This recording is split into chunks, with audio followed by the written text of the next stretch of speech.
So I just finished Stephen Hawking's book, A Brief History of Time, and I understand why it's very recommended now. He has a way of putting complex ideas into very digestible sentences. He goes over different aspects of how the universe began and how it's expanding and how it's going to ultimately possibly end. And he talks about the idea of God versus science and discovery versus religion, and it's very very good book. He goes over a lot of stuff about, he plays his own devil's advocate. He says if the universe began like this, then wouldn't XYZ apply? And let's go down each channel of the different, counter arguments, and he goes through every single one of them. So he is his own, you know, he's his own enemy in his stories, and it's really cool to see somebody fighting against themselves like that.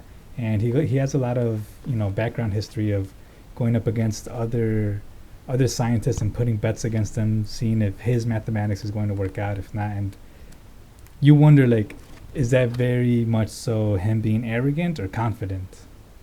But he's humble enough to say all the times he lost those bets, and you just learn so much from this book that I don't think I've ever had a book this dense, but also this easy to read.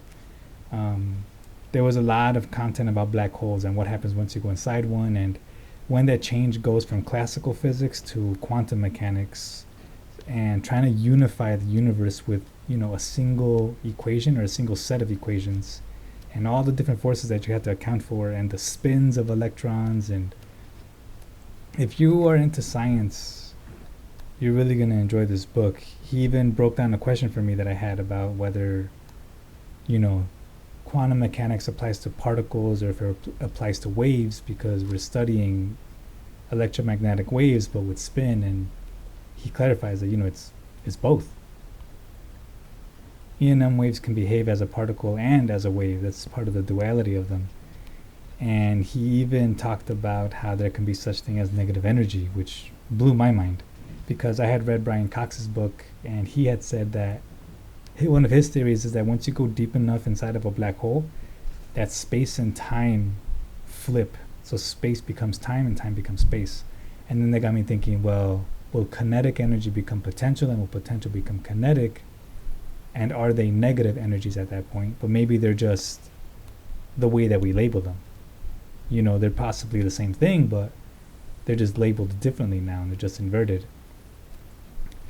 And he talked about how there's, four main forces that apply to the universe at all times, and that gravity can be seen as negative energy. When he said that, I had to put the book down. I was like, what are you talking about? Negative energy, gravity? Because he said it always attracts but it never repulses, kind of like how you could flip electromagnetic energy, or even magnets. You could make them attract or repel, but gravity only attracts. And if you account for gravity always attracting, then all the forces in the universe net zero. And crazy complex stuff that he talks about here. And I'm a really big fan of the way he wrote this book, and the way he was able to have someone like me be able to understand everything he's saying. I'm not a novice in science, but I'm also not an expert in science. So I think this book was a really good story, if you will, into the idea of time and the beginning and possibly the multiple ends, and trying to connect everything as one unified story. And then, oh my God, the conversations he has about science versus God. And there was one line where he had said, if we understand every single aspect of science and mathematics, and we can create, energy out of black holes, or not create, but conserve the energy out of black holes to make mass, and vice versa, and we can manipulate every single thing we want, what following would there be in religion if you have the power of God? How much belief do you have that you're not so much different? And it's just very philosophical. An amazing book. I highly recommend it to anybody, really. Not even science nerds like me, but anybody. I will give this book a 5 stars.